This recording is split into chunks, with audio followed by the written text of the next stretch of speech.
Olá, pessoal. Tem alguém aí? Hoje nós iremos falar sobre os desafios da adaptação e readaptação escolar após carnaval. Tem alguém aí? Bom, enquanto não chega ninguém. O Jefferson. Tudo bem, Jefferson? Satisfação, obrigada por assistir a minha live.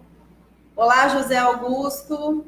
Jefferson, José Augusto. Obrigada. Então, gente, hoje iremos falar sobre os desafios da adaptação e readaptação escolar pós-carnaval. São dicas, na verdade, para os pais, né? Tudo bem, Cristiano, Sérgio, Michel, Cláudio, Terciano, José? Obrigada aí pelo carinho. São dicas para os pais adaptarem as crianças no meio escolar, né, na escola, ou a readaptação para aqueles que já adaptaram seus filhos, mas estão tendo problemas para readaptar na escola. Por quê? O que acontece? Tem crianças que realmente é muito difícil estar adaptando e fazendo a readaptação na escola, tá certo? E eu coloquei como carnaval por quê? Porque o pai tem, no caso, né, de quem já está adaptado, faz todo o trajeto, todo o percurso para poder adaptar a criança, e quando chega no carnaval, que fica aí por volta de 4, 5 dias, 3 dias com os pais, a criança se envolve emocionalmente com os pais, começa a sair novamente com os pais, ter aquela rotina durante a semana, que a criança sente e percebe o ambiente, e vê que ela não está indo para a escola. Então, tem acaba ficando desfalcada aí a adaptação, ou seja, quando ela vai se aproximar de novo do âmbito escolar, ela passa a ter registros emocionais muito próximo aos pais, e quando ela volta para a escola, aquele processo se torna um pouco mais difícil para os pais, no caso de readaptação. E já aqueles que estão agora adaptando pela primeira vez também os filhos. Tema esse que eu, Michele, pedagoga terapeuta, vou estar desmistificando com vocês hoje. Eu estive lendo alguns artigos, vi que eles não estão falando claramente como eu vou falar aqui para vocês. Trabalhei 7 anos só com adaptação com crianças super difíceis. Então, assim, são dicas que dão certo mesmo, que no finalzinho vou estar falando daquela adaptação bem difícil mesmo para os pais, que parecem ser aparentemente difíceis e impossíveis, mas tudo é possível, gente. O que você só tem que ter como se diz, é a paciência, né? Então, vamos aqui começar a explanar o nosso assunto, por que o processo de adaptação e readaptação ele é tão difícil para as crianças. Bom, vamos começar lá desde a concepção da criança. A criança está dentro da barriga da mãe, ela sente todo o ambiente externo, ela dentro da mãe, a mãe e ela é uma só pessoa, correto? Porque ela está dentro da barriga da mãe. Quando ela sai da barriga da mãe, ela ainda continua se percebendo como parte do corpo da mãe, por ela ter ficado 9 meses dentro da barriga da mãe. Pode ser criança prematura ou de 9 meses, tanto faz. A percepção é a mesma, o processo é o mesmo. Então, ou seja, se eu estou dentro da minha mãe, se eu me percebo ser igual à minha mãe, faço parte dela, ou seja, ouço as coisas que ela ouve, que a criança na barriga ouve, as mesmas coisas que os pais ouvem, que a mãe ouve, se alimenta dos mesmos nutrientes que a mãe se nutre. Então, quando ela sai da barriga da mãe, o que acontece? Ela começa o processo dela de diferenciação. Onde eu vou chegar? O que é o processo de diferenciação? Bom, se eu estava dentro da barriga da minha mãe, se eu sou a mesma pessoa com ela, saí dela e eu me percebo como alguém fora dela, tem que ter uma toda ajuda, um todo amparo para eu começar a perceber que a minha mãe é um ser e eu sou outro. Um exemplo disso são aqueles móveis que ficam em cima do berço, não tem? Que o pessoal acha que aquilo ali é só para enfeitar o berço, achar bonitinho, cuti-cuti, mas tudo no mundo infantil tem a sua finalidade, tem o seu propósito, tem o seu estímulo. Então, gente, aqueles móveis que ficam em cima do berço, né, fazendo aquelas sombras, fazendo aqueles barulhos, né, aquele traquejo todo, ele ajuda no processo de diferenciação. Por quê? Porque aquilo ali cria um movimento fora da criança e chama a atenção dela. Ou seja, eu estava dentro da minha mãe, me percebi como parte dela, e agora eu saí dela e eu passo a ouvir sons diferentes, né? Porque eu passo a ouvir coisas diferentes, não só o que a minha mãe diz, porque eu estou dentro da barriga da minha mãe, todo o ambiente, e eu passo também a ouvir também balbucio, aquilo que eu falo em forma de balbucio. Então, a criança que sai da barriga da mãe tem diversos tipos de estímulo para esse processo de diferenciação.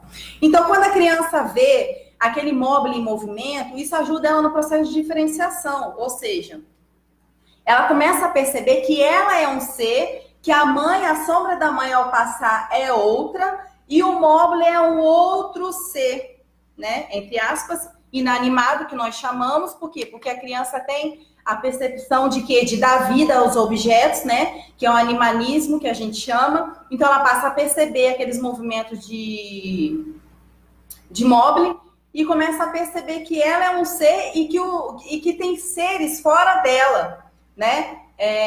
Pelo movimento do móvel, pela sombra da mãe, isso aí eu já falei.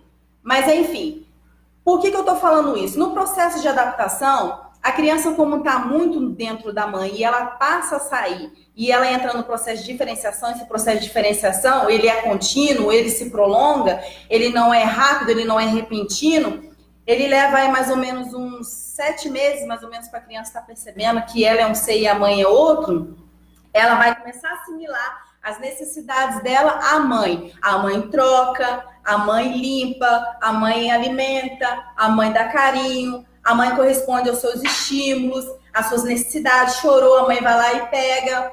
Chorou, a mãe vai lá e amamenta. A mãe troca, não é mesmo? Então, a figura da mãe, para ela, é primordial. Mas vamos lá sair um pouco do contexto do que é família hoje padrão, né, gente? Que não é só homem e mulher. Tem aí também as relações homossexuais também que a gente tem que respeitar, né? Então, ou seja, ou criado pela avó. Então, o responsável pela criança, aquele que está de forma direta ligado à criança, satisfazendo as suas necessidades no dia a dia, é uma figura muito importante no seu processo de diferenciação. Ou seja, ela começa a perceber que ela é um ser e a pessoa que está satisfazendo as suas necessidades e pega ela quando ela chora, quando ela dá esses estímulos, é uma outra pessoa. Quando ela começa a ir para a escola,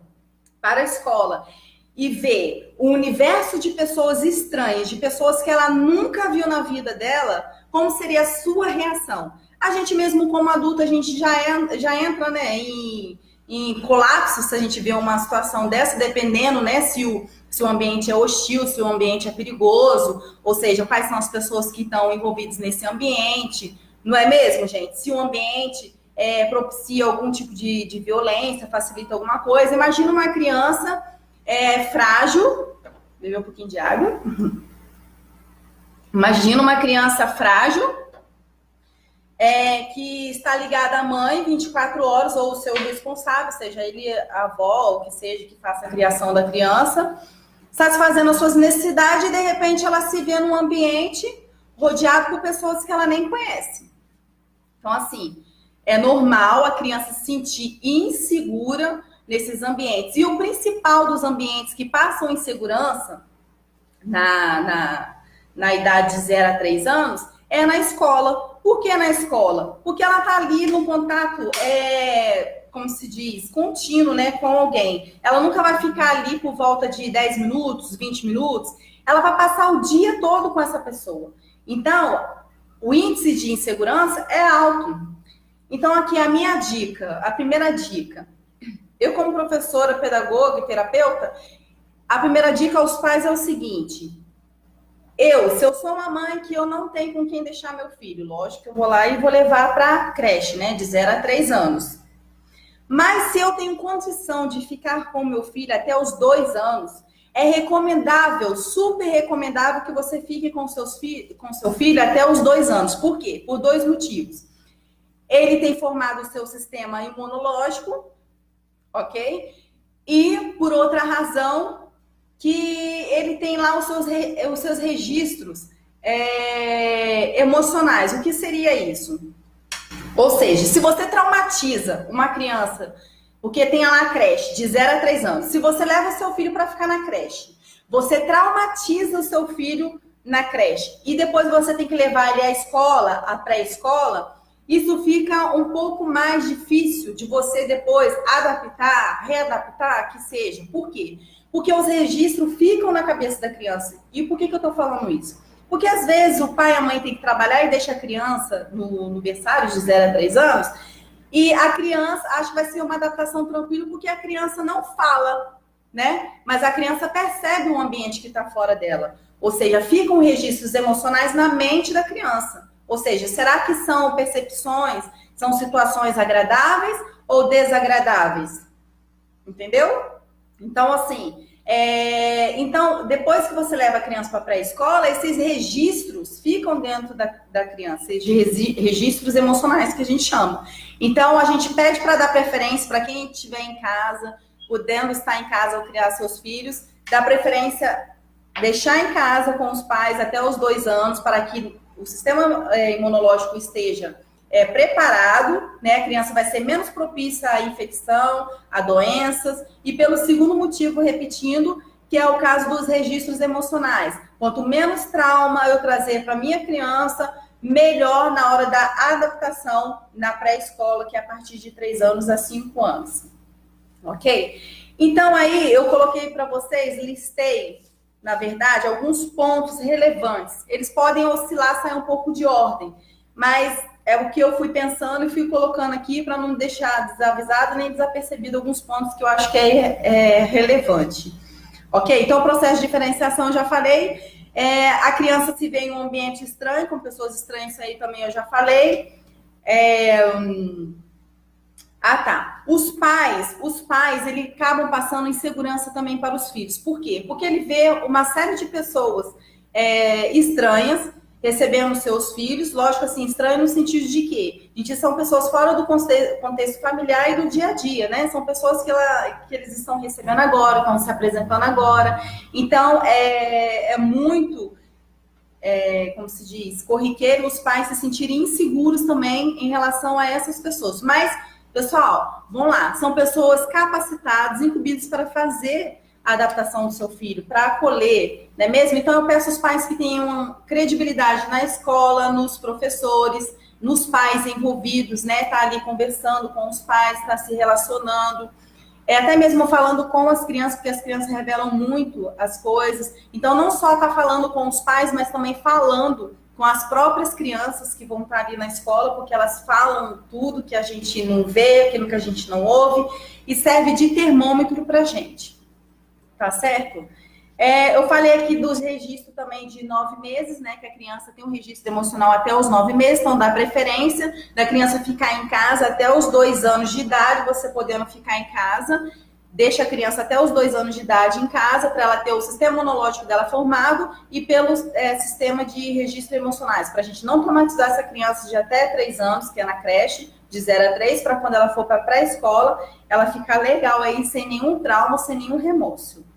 Ok? Criança bem pequena, de berçário, tá. O que eu coloquei aqui também, que é bem bacana de berçário, ou seja, de 0 a 3 anos, gente, é deixar uma fralda com cheiro. O cheirinho dela ou o cheirinho da mãe, levar para a escola para que a criança tenha contato com aquele cheiro. Por quê? A criança é muito perceptiva, tá certo? Então, o cheiro, o toque, isso tudo faz parte, né, do desenvolvimento cognitivo da criança. Então, se você leva uma fralda dela, com o próprio cheiro dela no dia a dia ali em casa, e onde exala também o cheiro do ambiente, dos pais, porque puxa todos os cheiros para aquela fralda, para a blusa da mãe, que a mãe acabou de usar. Também pode deixar com essa criança, para que ela se remeta àquela pessoa que está cuidando dela, ela fazer a ligação das pessoas do seu ambiente familiar. Isso ajuda muito. Então, eu indico aqui levar uma fralda ou uma blusa, né, usada dos pais, tanto do pai quanto da mãe. Mas eu falo mais que é da mãe porque, né, a mãe é que mais passa o tempo com a criança e que satisfaz as suas necessidades. Então, a criança faz a ligação mais afetiva, cognitiva também, consequentemente, com a mãe. Vamos ver outro ponto aqui.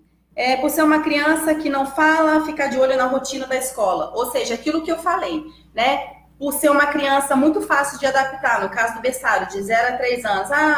Meu filho não dá trabalho nenhum, né? Porque ele é muito pequeno. Mas ficar de olho ali, a forma do choro, se o choro é muito comovente, se chora com dor, ficar olhando também, no sentido aqui da rotina da escola, se a escola tem dado comida direito para o seu filho, se ele tem dormido. Coloquei um item aqui, um tópico que fala assim, do envolvimento do filho. Quando você for levar o seu filho para a escola, você tem que dizer a ele que você também estudou.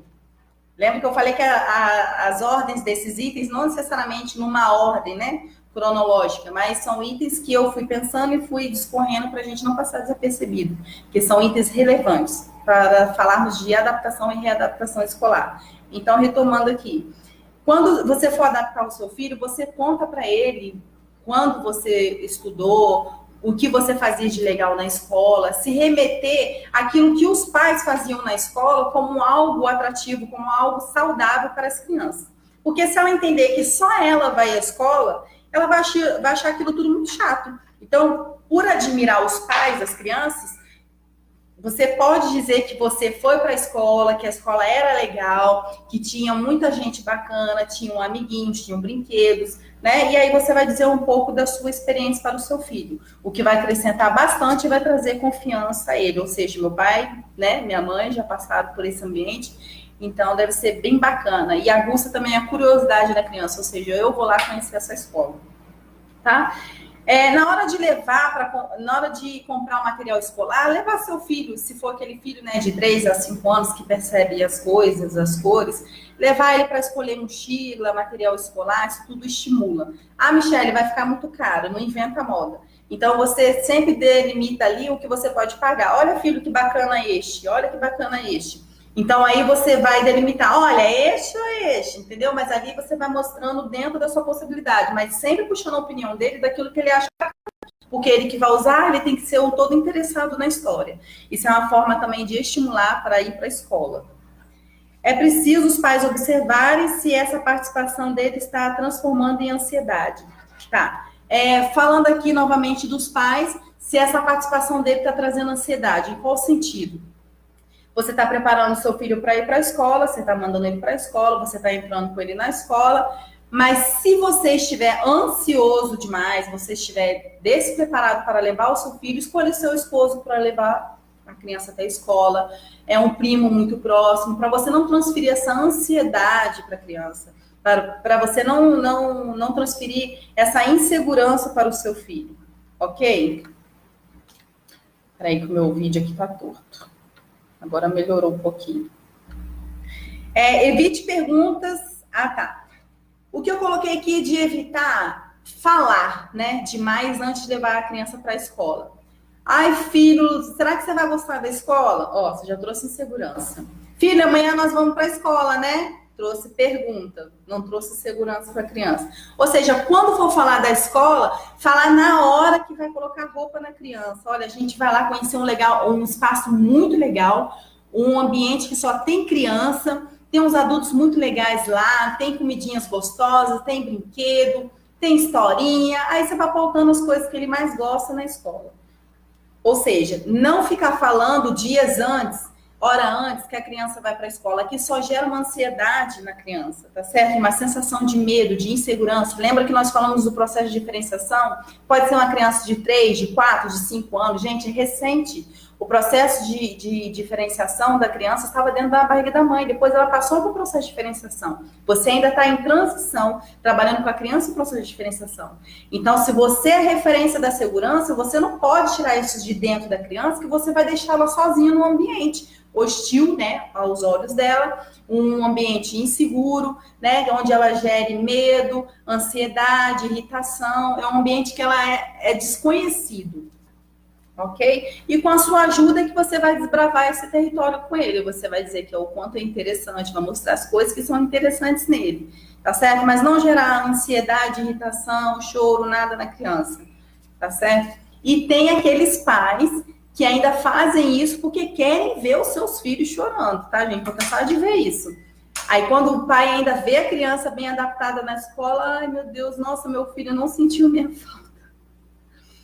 É muito engraçado, mas existe. Ou seja, tem pais que vibram porque o filho sentiu a falta do pai e da mãe, né? O que não é muito legal, porque você tira a autonomia do seu filho, né? Você acaba tolhindo ele. Ou seja, você tem que dar corda, né? Tem que dar autonomia. Porque o seu filho, ele veio ao mundo não para ficar dentro de uma redoma, tá certo? Ele veio para ser criado para o mundo. Então, quanto mais a gente der autoestima, autonomia, isso tudo vai gerar um adulto bem resolvido e bacana, ok? Bem, deixa eu ver aqui o que eu posso mais falar. Bom, os pais visitarem os dias da escola. Ah, tá. Como eu disse que esses pontos não seguem uma cronologia, mas sim uns pontos que eu achei relevante, vamos lá falar de mais um.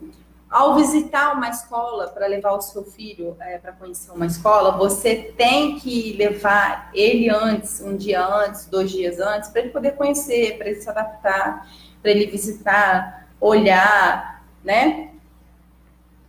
Outra coisa também, se prometer, cumpra. Ou seja, olha, a mamãe tá ali, viu? A mamãe não vai sair daqui. Você levou o seu filho para a escola, ele está dentro da sala de aula, está se adaptando, saiu do processo de diferenciação, aquilo que nós falamos. Ele está se relacionando com novas pessoas, né? Crianças, professores, o grupo docente da escola, discente da escola. Ele está começando a se adaptar, está começando a ter confiança na escola.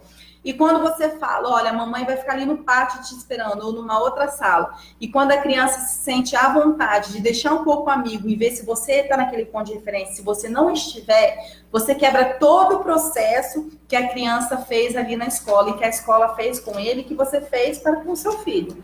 Tá certo? E você vai trazer a falta de credibilidade não para você. Você vai trazer falta de credibilidade para a escola. Porque a escola ali, no caso, no momento, é o elemento estranho, e não o pai e nem a mãe. Então, quebrar com a promessa para a criança, que vai estar naquele ponto referente para quando ele sentir a vontade de ir até você, você não quebra a confiança do pai e da mãe, porque o pai e a mãe sempre serão referentes para o filho, mas quebra a credibilidade da escola. Ok? Tá. Se for falar, cumpra. Tá certo. Ó, na adaptação você tem que ser firme. Você não deve passar ansiedade para o seu filho. Se ele chorar perto de você, tem pai e mãe que vão chorar perto dos filhos. Licença. Porque ficam tristes, né? Ficam tristes.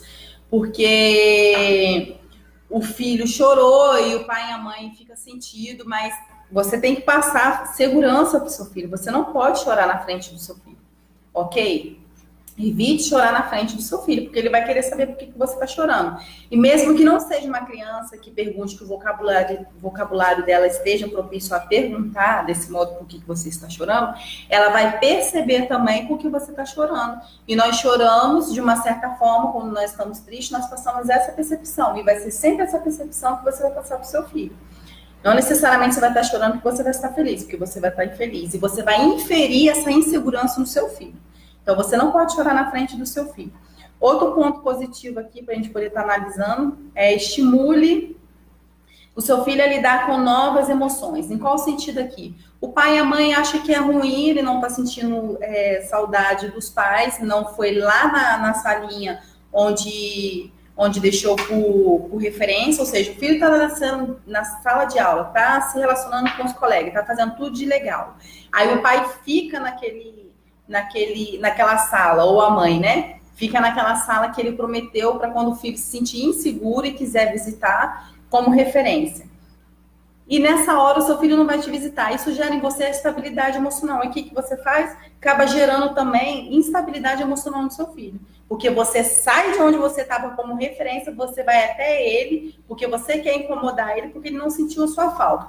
Então, assim, eu falo assim, no sentido de vocês têm que gerar nos seus filhos uma segurança, tá certo? Porque já é um ambiente para ele hostil ao ver aos olhos dele, gera irritação, gera choro, gera insegurança. E você ainda sai do combinado, vai até ele para poder mexer com ele. Então, se ele tiver a vontade, se ele não sentir saudade de você, se ele não for até você, é porque ele está seguro. Então, gerar boas emoções no filho, ou seja, dando sempre autonomia no filho, não querendo puxar o filho, né? Achando que ele não vai sentir saudade de você, então tem alguma coisa de errado. Não, sempre dê corda, sempre dê autonomia. Eu coloquei aqui uma regra de ouro no sentido, deixa eu ver aqui qual é. Fala pra ele. Ah, tá. Eu achei essa regra de ouro aqui muito bacana, porque eu li vários artigos e eu não vi que as pessoas falaram, como eu estou falando abertamente com vocês. Tá certo? Isso aqui eu não li em nenhum lugar. Isso aqui é experiência de 12 anos de escola, e eu vou dizer para vocês. Quando tiver muito, mas muito difícil de adaptar o seu filho. Michele, eu estou por 2 semanas tentando adaptar meu filho. O que eu faço? Você vai pegar um amigo, um não, dois amigos como referência. O que seria isso?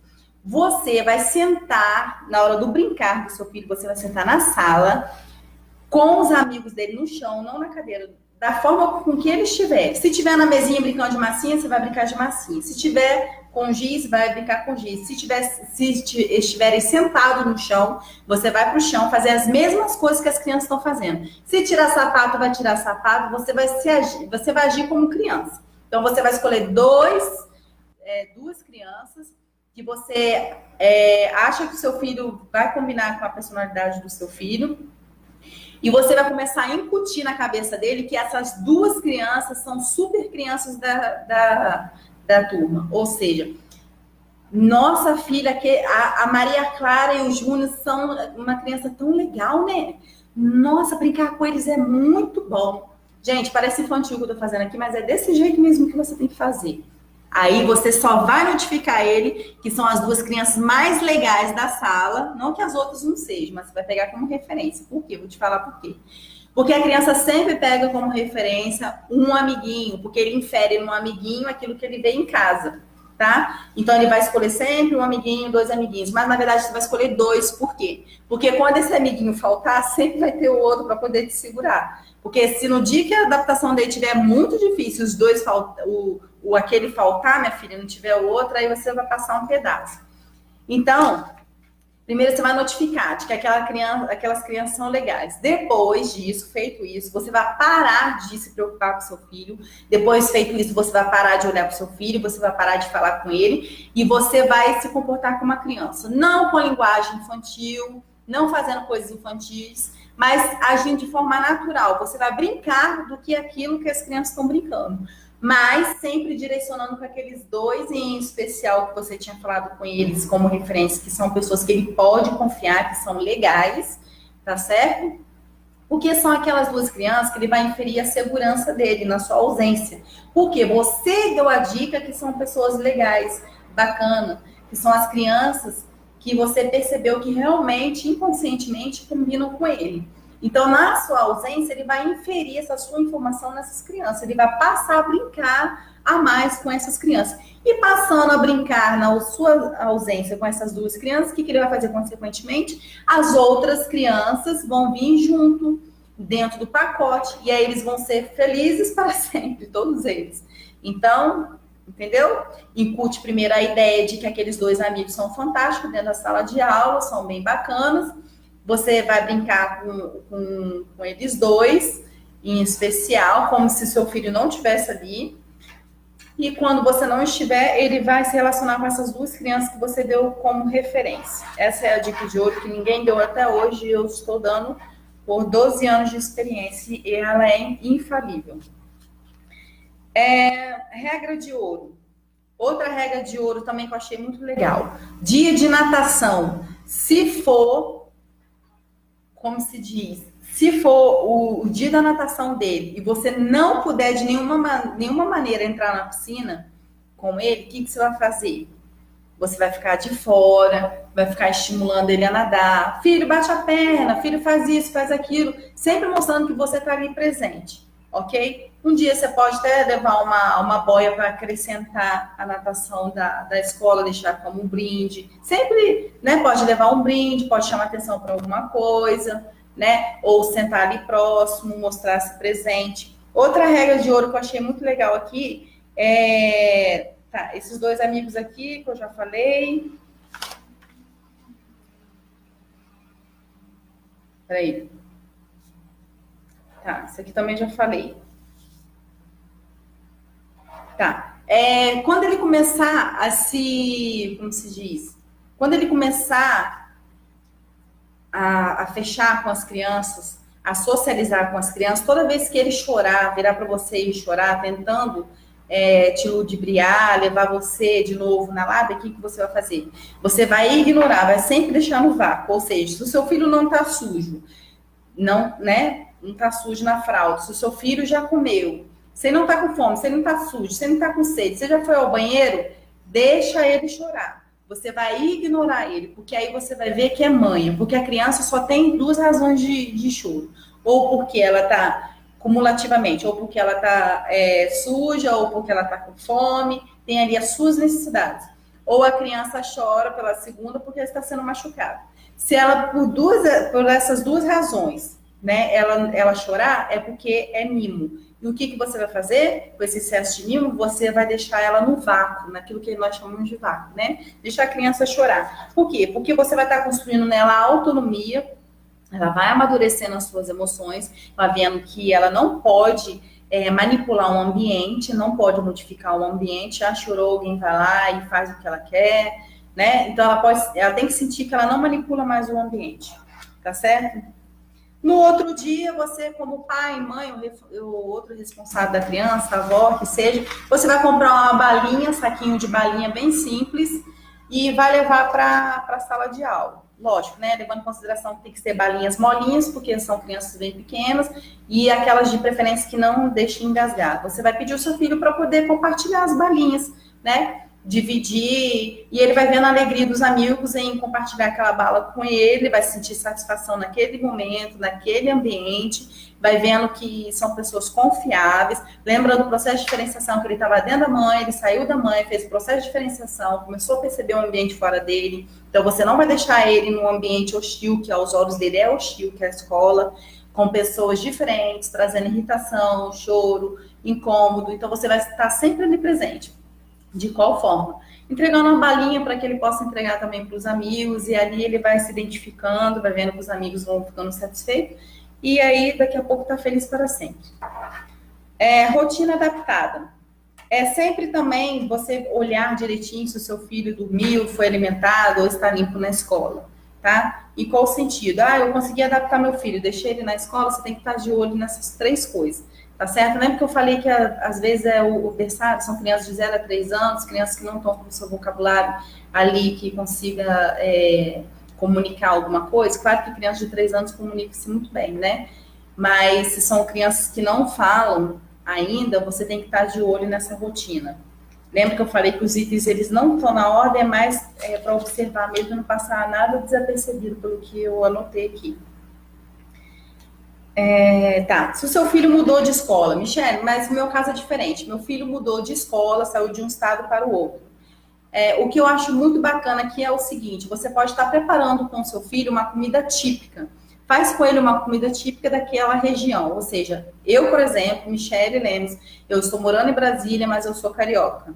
Vamos supor que meu filho saiu de forma drástica do Rio de Janeiro. De forma drástica em qual sentido? Traumatizado com meu filho, né? Eu tenho que vir transferida para cá e eu tirei ele sem nenhuma explicação da escola e trouxe ele para uma outra, né? Então, são ambientes diferentes, são realidades diferentes, são pessoas diferentes. Então, para ele, é uma situação traumática. O que eu tenho que fazer? Tem que adaptar ele novamente, readaptar ele. Aí, o que eu vou fazer? Eu posso estar fazendo uma comida típica do Rio de Janeiro e estar trazendo para a sala de aula, ou estar produzindo ali, se tem aquelas escolas que são bem produzidas, né? Tem aquela cantina, tem tem um cantinho ali das receitas, você vai cozinhar junto com os alunos, vai mostrar, vai colocar ali seu filho para falar, para explanar, dizer como que a mamãe fez, como que faz, assim, assado, e vai deixando ele, né, e expondo as suas ideias e socializando com seus amiguinhos. E nessa hora que ele vai levar um pouquinho da sua terra, né, que ele vai levar comida típica, ele vai estar falando um pouquinho também dos seus amigos, quem ele conheceu lá, quem ele achou bacana. Mas aí agora a professora, com a ajuda da professora e tanto dos pais, vocês vão incutindo na cabeça deles que agora ele tem uns novos amigos. Nossa, João, olha que gostoso o pão que você fez do Rio de Janeiro, né? Nossa, que delícia. Então quer dizer então que a sua mãe te ajuda a fazer? Nossa, João, que delícia. Seus amigos então... sempre de forma descontinuada. Ah, João, e me dando uma coisa na outra, mas sempre fazendo menção a situações saudáveis. Saudável porque ele fez a receita ou porque ele levou a receita, saudável porque ele está comendo, porque enquanto a gente come, a gente transmite emoções boas, e a gente vai começar ali a conversar sobre o passado, ou seja, sobre os amigos da outra escola. Ah, João, que pão gostoso, então quer dizer que a sua mãe te ajuda a fazer, é do Rio de Janeiro, e seus amigos lá são bacanas? Qual escola que você estudou? Fala um pouco dos seus amigos, ou seja, isso no caso de uma criança traumatizada que saiu de uma escola e teve que ir de forma brusca para outra escola. Então, tá sempre incutindo ali coisas da outra escola, né, que ele possa levar e mostrar para os amigos que ele já produziu na outra escola, que ele achou interessante, né, levar, rever esse passado de uma forma saudável, né, de forma com que ele esqueça e faça menção aos novos amigos, tá certo? Pode ser comida, pode ser o que ele já fez na sala de aula com os outros amigos. O interessante também no processo de adaptação é que você, pai, e você, mãe, ou responsável pelo seu filho, você sempre deixa na agenda aquele contexto, né? Como se fosse uma anamnese mesmo da criança.